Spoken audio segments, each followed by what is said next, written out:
नमस्कार, आप सभी का स्वागत डीडी न्यूज़ पर। मैं हूं मुकुल शर्मा, मेरे साथ मौजूद हैं मेरी सहयोगी बीना सिंह।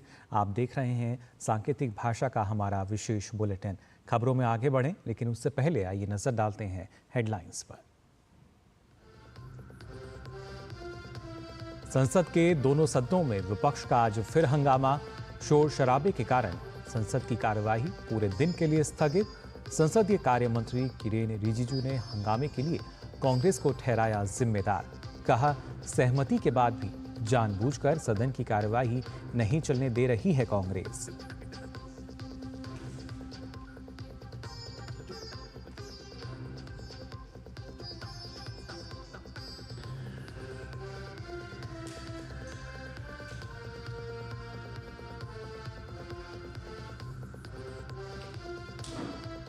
वक्फ संशोधन कानून पर संयुक्त संसदीय समिति का कार्यकाल बढ़ाया गया। लोकसभा ने ध्वनिमत से प्रस्ताव किया पारित।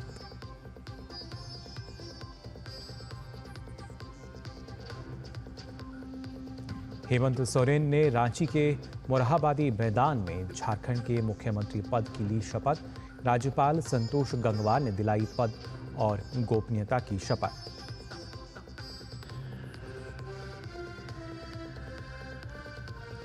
महायुति गठबंधन आज कर सकता है महाराष्ट्र के नए मुख्यमंत्री के नाम का ऐलान।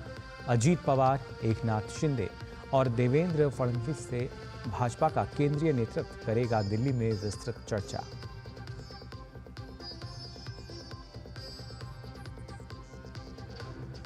और ढाका हाईकोर्ट ने बांग्लादेश में इस्कॉन की गतिविधियों पर प्रतिबंध लगाने से किया इनकार। अंतरिम सरकार को कानून व्यवस्था की स्थिति और लोगों के जीवन और संपत्ति की सुरक्षा के प्रति सतर्क रहने का दिया निर्देश।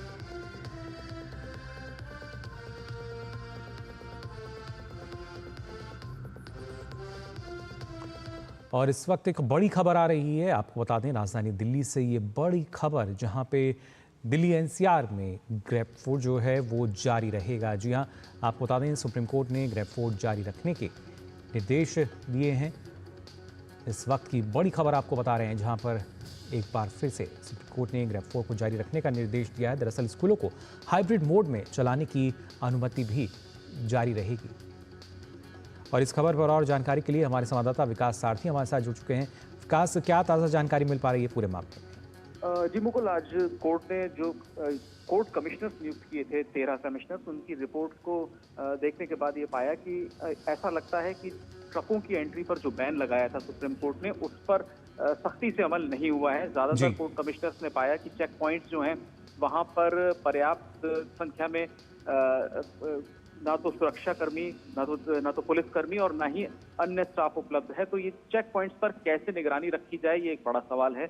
यही स्थिति लगभग 13 बहुत महत्वपूर्ण चेक पॉइंट्स हैं जहां से सबसे ज्यादा ये भारी वाहन आते हैं। वहां पर कोर्ट ने कहा कि कम से कम वहां पर लोगों का डिप्लॉयमेंट होना चाहिए ताकि ट्रकों की आवाजाही रोकी जा सके। दूसरा, कोर्ट ने ये कहा है कि जो दिल्ली में ट्रक आ रहे हैं, अगर उनको एंट्री नहीं भी दी जा रही है तो उनके वापस जाने के लिए जो पूरा एक प्रक्रिया है वो जाते हैं और पूरा एक रास्ता दिल्ली में अंदर आकर के यू टर्न लेकर के वो फिर वापस अल्टरनेटिव रूट्स लेते हैं।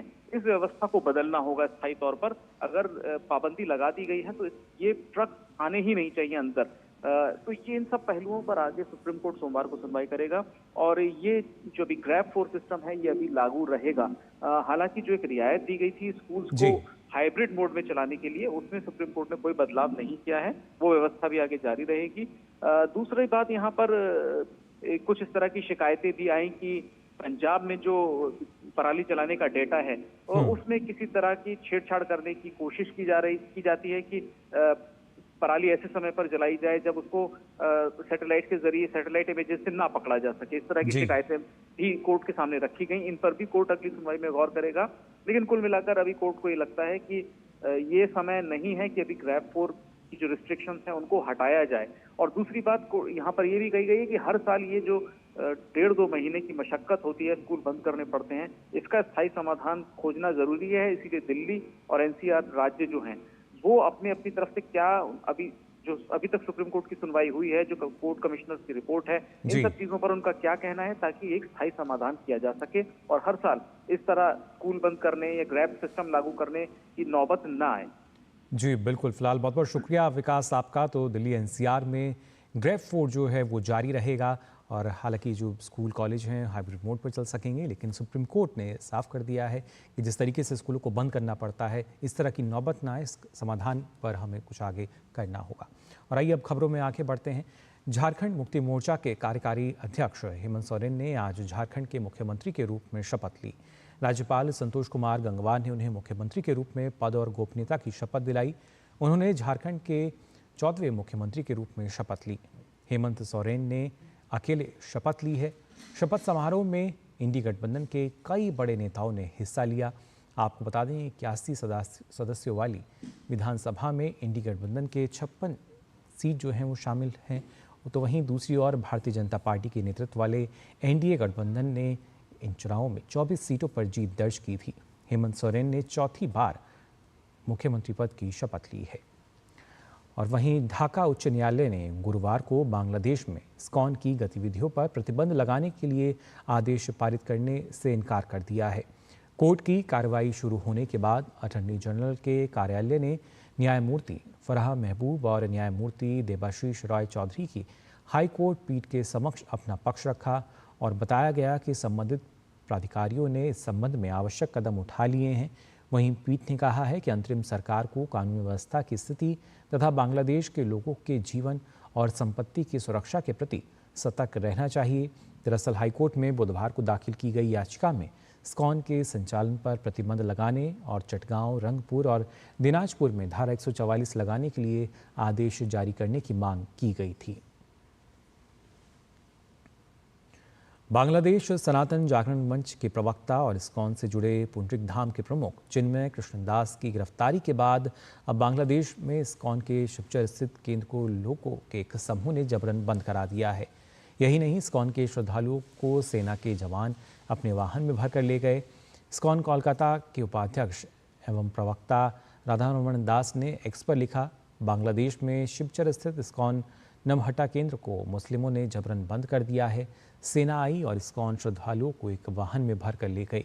इस पोस्ट के साथ ही उन्होंने एक वीडियो भी संलग्न किया है जिसमें स्थानीय इस्लामी समूह के नेता शिवचर में इस्कॉन केंद्र को बंद करने की मांग कर रहे हैं। दास ने दावा किया कि वीडियो में ये भी दिखाया गया है कि कुछ लोग इस अंतर्राष्ट्रीय आध्यात्मिक संस्था के संस्थापक की तस्वीर वाले इस्कॉन मंदिर के बोर्ड को हटाने में लगे हुए हैं। और वहीं इस मामले को लेकर संत समाज द्वारा आज कोलकाता में विरोध प्रदर्शन हुआ। इससे पहले भारतीय जनता पार्टी ने भी बुधवार को कोलकाता में विरोध प्रदर्शन किया। संत चिन्मय प्रभु को देशद्रोह के आरोप में बांग्लादेश के हवाई अड्डे पर गिरफ्तार कर लिया गया था, जिसके बाद कोर्ट ने उन्हें न्यायिक हिरासत में भेजने का फैसला सुनाया। बांग्लादेश में सनातन अनुयायी इस फैसले का जमकर विरोध कर रहे हैं। हिरासत के फैसले के बाद मंगलवार को कोर्ट परिसर में ही प्रदर्शनकारी और पुलिस के बीच झड़प भी हुई थी और इस झड़प के दौरान एक वकील की मौत हो गई थी।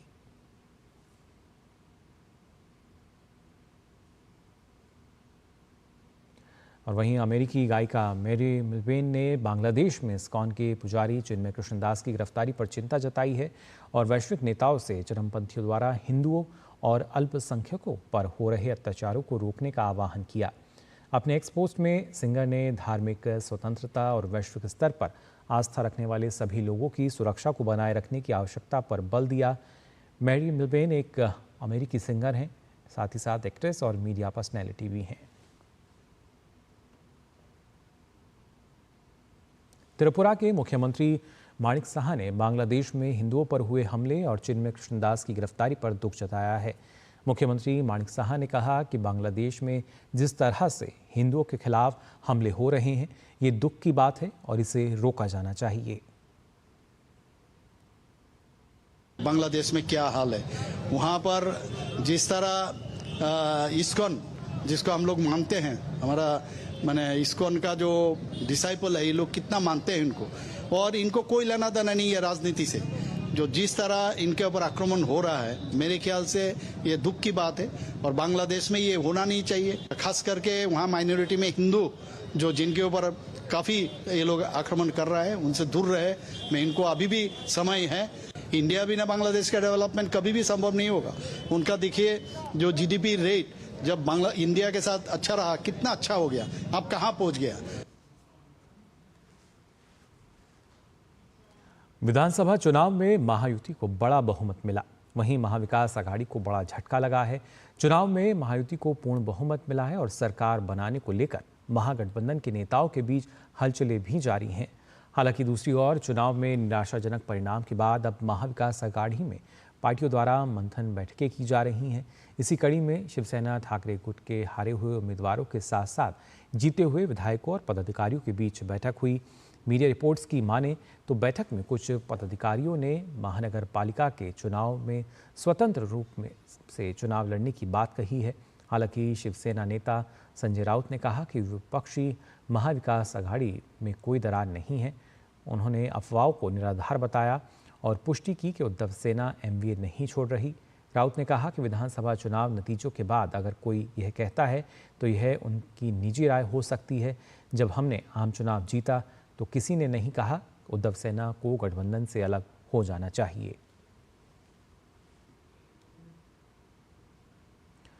महाराष्ट्र में सत्ताधारी महायुति गठबंधन आज राज्य के अगले मुख्यमंत्री के नाम तय कर सकता है।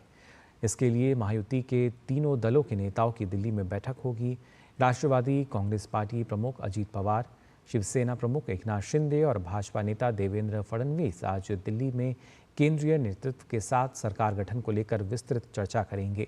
इससे पहले महाराष्ट्र के कार्यवाहक मुख्यमंत्री और शिवसेना नेता एकनाथ शिंदे ने कहा कि उनकी पार्टी राज्य के अगले मुख्यमंत्री को लेकर भारतीय जनता पार्टी के केंद्रीय नेतृत्व के फैसले का समर्थन करेगी। ठाणे में एकनाथ शिंदे ने मीडिया से कहा कि केंद्रीय मंत्री अमित शाह से मिलने के बाद मुख्यमंत्री को लेकर फैसला लिया जाएगा। भारतीय जनता पार्टी के वरिष्ठ नेता जो फैसला लेंगे वो हमें मंजूर होगा। और वहीं एनसीपी प्रमुख अजीत पवार महाराष्ट्र विधानसभा चुनाव में अच्छे प्रदर्शन का श्रेय उन्होंने पार्टी के कार्यकर्ताओं को दिया है। उन्होंने कहा कि पार्लियामेंट के चुनाव के अच्छे रिजल्ट नहीं आए, लेकिन उसके बावजूद हमारे कार्यकर्ता असेंबली चुनाव में लगे और हमारे लोग लाखों वोट से कुछ सीट्स पर चुनाव जीते।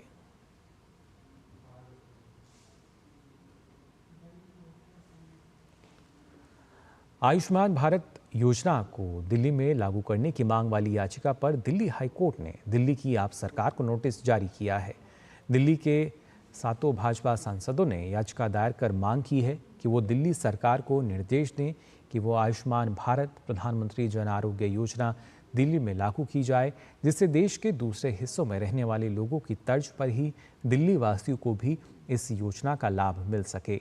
याचिका के मुताबिक अक्टूबर 2024 तक कुल 36 राज्यों और केंद्र शासित प्रदेशों में से 33 इस योजना को लागू कर चुके हैं, लेकिन दिल्ली सरकार ने इसे लागू नहीं किया है।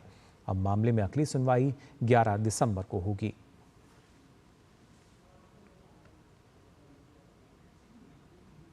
राष्ट्रपति द्रौपदी मुर्मू तमिलनाडु के दौरे पर हैं। गुरुवार को राष्ट्रपति ने वेलिंगटन के रक्षा सेवा स्टाफ कॉलेज के संकाय और छात्र अधिकारियों को संबोधित किया। इस मौके पर उन्होंने कहा कि देश को अपने सुरक्षा बलों पर गर्व है, जो लगातार हमारे राष्ट्रीय हितों की रक्षा करते हैं। उन्होंने जोर देते हुए कहा कि हमारे सुरक्षा बल हमेशा राष्ट्र प्रथम की भावना के साथ काम करते हैं और इसीलिए वो उच्च प्रशंसा के पात्र हैं। The nation is proud of our defense forces for constantly securing our national interests. Our defense personnel, who always serve with the spirit of nation first, deserve high praise.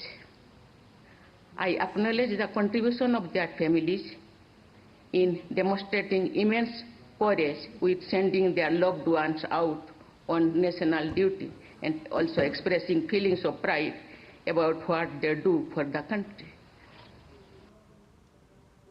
राष्ट्रपति ने इस मौके पर रक्षा क्षेत्र में भारत की बढ़ती आत्मनिर्भरता पर खुशी जताते हुए कहा कि देश आज भविष्य की चुनौतियों से निपटने के लिए सशस्त्र बलों को तैयार रखने के लिए स्वदेशीकरण और आत्मनिर्भरता की ओर बढ़ रहा है।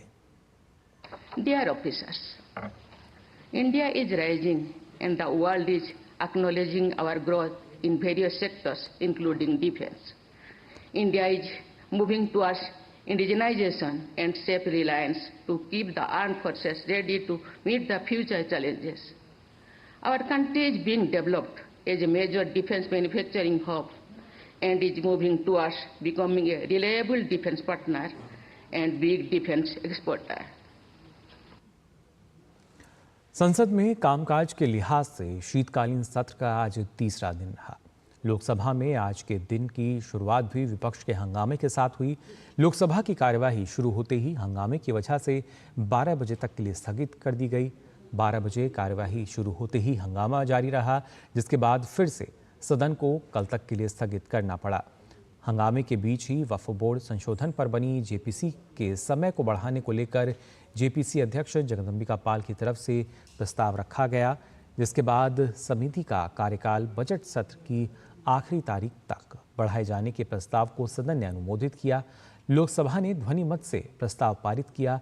वहीं संसदीय कार्य मंत्री किरेन रिजिजू ने हंगामे के लिए कांग्रेस को जिम्मेदार ठहराते हुए कहा कि कांग्रेस सहमति के बाद भी जानबूझकर सदन की कार्यवाही नहीं चलने दे रही है।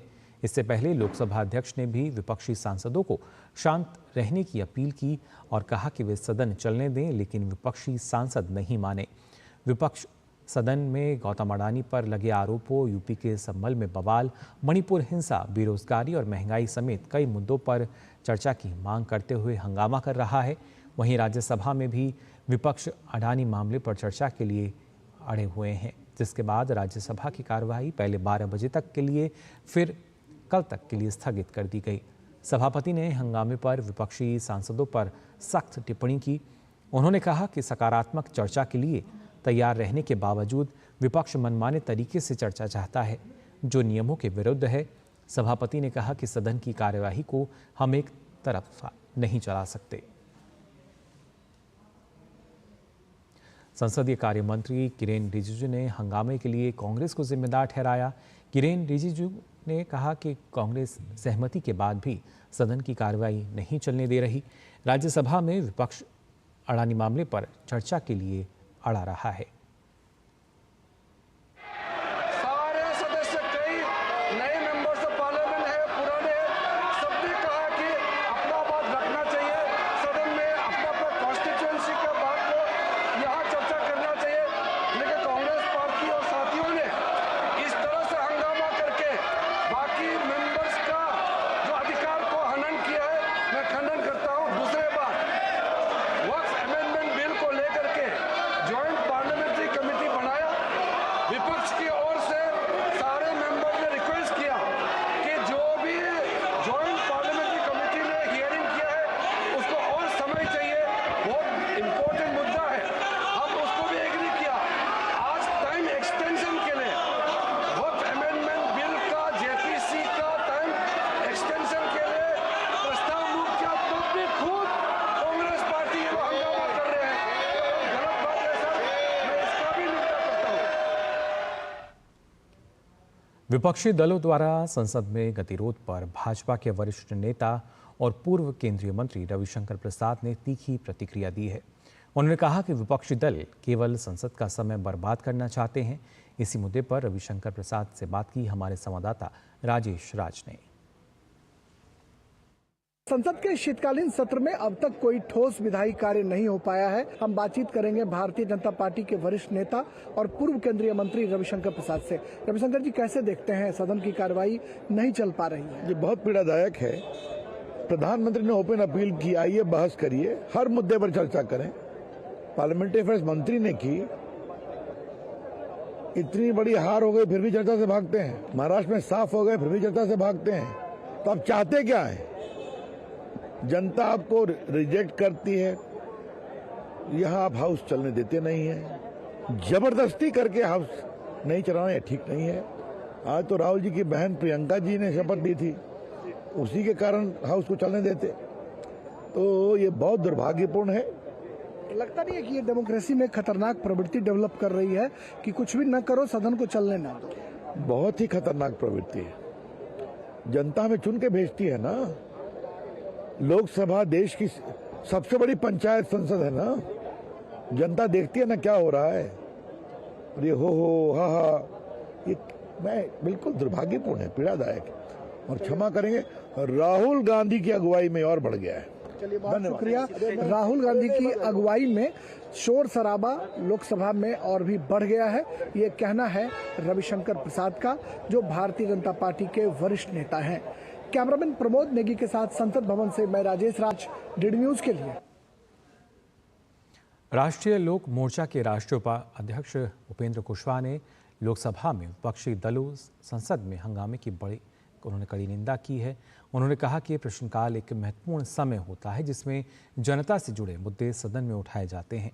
संसद में गतिरोध पर उपेंद्र कुशवाहा से और बात की हमारे संवाददाता राजेश राज ने। संसद के शीतकालीन सत्र में अब तक कोई ठोस कामकाज नहीं हो पाया है और लगातार विपक्ष के द्वारा हंगामा बरपाया जा रहा है। हमारे साथ राष्ट्रीय लोक मोर्चा के राष्ट्रीय अध्यक्ष और एनडीए में के राज्यसभा सांसद उपेंद्र कुशवाहा हैं बातचीत के लिए। कैसे देखते हैं, अब तक लगता है कि सदन में कोई कामकाज नहीं हुआ, क्या लगता नहीं कि देश का जो पैसा है वो बर्बाद हो रहा है? और निश्चित रूप से पता नहीं विपक्ष के लोगों को क्या हो गया है। सदन में जो निर्धारित प्रक्रिया है उस प्रक्रिया के तहत कोई बात उठाई जा सकती है। उन लोगों ने नोटिस दिया, लेकिन जो प्रक्रिया है उसके तहत माननीय सभापति जी ने उसको रिजेक्ट किया और उन्होंने आग्रह किया कि चलने दीजिए हाउस, अलग अलग मौका आएगा उस पर आप अपनी बात को कहने के लिए स्वतंत्र हैं और लंबा हाउस है, निश्चित रूप से मौका मिलेगा। लेकिन उसके बावजूद विपक्ष के लोग सदन को चलने ही नहीं देना चाहते हैं। यह तो बिल्कुल अनडेमोक्रेटिक उनका रवैया है, कहीं से ठीक नहीं है। कहीं ऐसा लगता नहीं है कि ये डेमोक्रेसी में एक ये गलत ट्रेंड जो है वो पनप रहा है? ऐसे में तो देश का करोड़ों रुपया जो है वो बर्बाद हो रहा है। जब सदन चलता है तो काफी पैसा खर्च होता है देश का, गरीब जनता का, लेकिन अब सदन जिस काम के लिए है उस काम में उसका उपयोग नहीं करके और हो हंगामा करके खत्म करा देना, यह तो कहीं से उचित नहीं है, बिल्कुल गलत है। उपेंद्र कुशवाहा जिनका कहना है कि जनता का पैसा जो है वो बर्बाद होता है और ऐसे में सदन की कार्रवाई जो है वो सुचारू रूप से चलना चाहिए। कैमरामैन प्रमोद नेगी के साथ राजेश राज, डीडी न्यूज, दिल्ली। केंद्रीय वाणिज्य एवं उद्योग मंत्री पीयूष गोयल ने जन विश्वास विधेयक पर बात करते हुए कहा कि पिछले साल जन विश्वास अधिनियम के तहत 19 अलग अलग मंत्रालयों में आने वाले 42 केंद्रीय कानूनों से जेल की सजा को हटा दिया गया था, जिसमें 183 प्रावधानों से जेल की सजा को हटाकर भारतीय उद्योग और आम आदमी को राहत दी गई थी। प्रधानमंत्री ने हमें इस पर आगे काम करने के निर्देश दिए हैं। एक और जन विश्वास बिल लोगों के साथ चर्चा करके, हर स्टेक होल्डर को उसमें सम्मिलित करके, सुझाव लेके केंद्र के और राज्यों के सरकारों की सहमति लेकर, और ऐसे कौन से प्रावधान है जिसको हम डिक्रिमिनलाइज करें, सजा का प्रावधान निकालकर पेनल्टी या फाइन में लेके आए। इस पे तेजी से काम हो रहा है विभाग में और आपके माध्यम से भी मैं देश भर में लोगों को आग्रह करूंगा कि हमें सुझाव दें।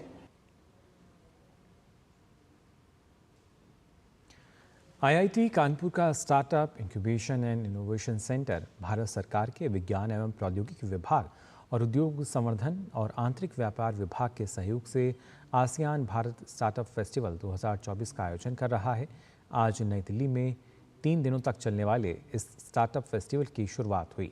वैश्विक सहयोग को मजबूत करने और नवाचार को बढ़ावा देने के लिए भारत और 10 आसियान देशों के उद्यमी और नवप्रवर्तक इसमें इकट्ठा हुए हैं।